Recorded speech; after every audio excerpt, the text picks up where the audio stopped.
ஆலு சன்னா மசாலா.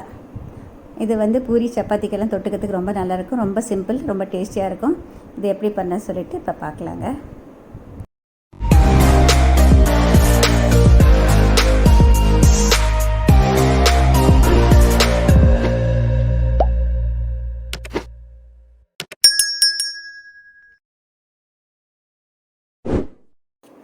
ஆலு சன்னா மசாலா.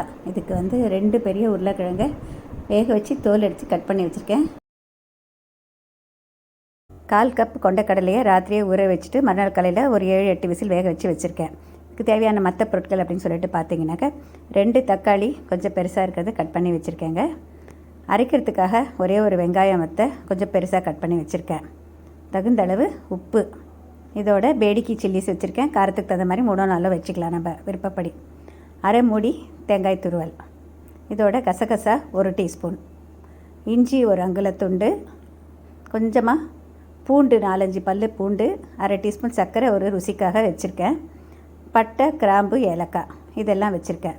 இப்போ இதை வந்து அரைக்கிறது எப்படின்னு சொல்லிட்டு பார்க்கலாங்க. முதல்ல ட்ரை இன்க்ரீடியன்ஸ் எல்லாம் போட்டுக்கணும். அதாவது கசகசாவும் பட்டை, கிராம்பு அதெல்லாம் சேர்த்துட்டு முதல்ல மிக்சியை சிவப்பு மிளகாயோடு சேர்த்துட்டு ஒரு தடவை ரன் பண்ணிய பிறகு மற்ற இன்க்ரீடியன்ஸ் சேர்த்து அரைச்சிக்கோங்க. வெங்காயத்தை பொடிப்படியாக கட் பண்ணி வச்சுக்கணும். இல்லைனா இந்த மாதிரி நான் வந்து மிக்சியில் வந்து ஒரே ஒரு தடவை செதைச்சி வச்சுருக்கேன்.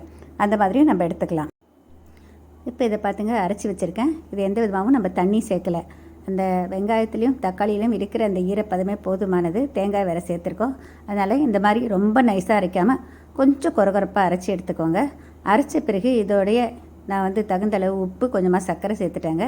நம்ம விருப்பம் அதை பிறகும் சேர்க்கலாம், ஆனால் இப்போயே சேர்த்துட்டேன். இப்போ ஒரு பேன் இல்லைன்னா வானொலி வச்சுட்டு அதில் வந்து தேவையான அளவு எண்ணெய் விட்டுக்கலாங்க.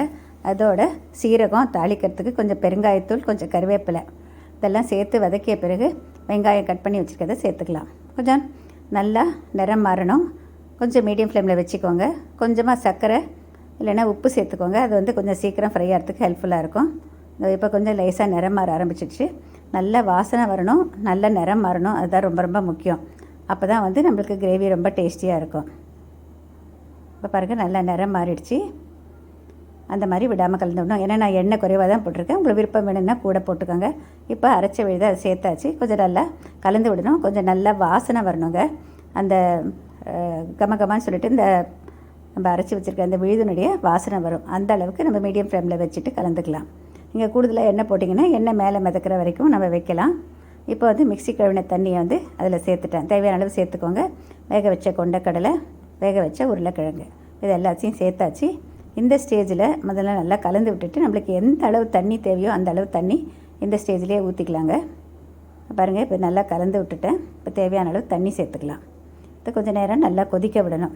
இப்போ கொதிக்கிறப்ப பார்த்திங்கன்னா நம்ம கன்சிஸ்டன்சி பார்த்து இறக்கிக்கலாம். ஏன்னா உருளைக்கிழங்கு சேர்த்ததுனால கொஞ்சம் சீக்கிரமாகவே கெட்டிப்பட்டுரும்.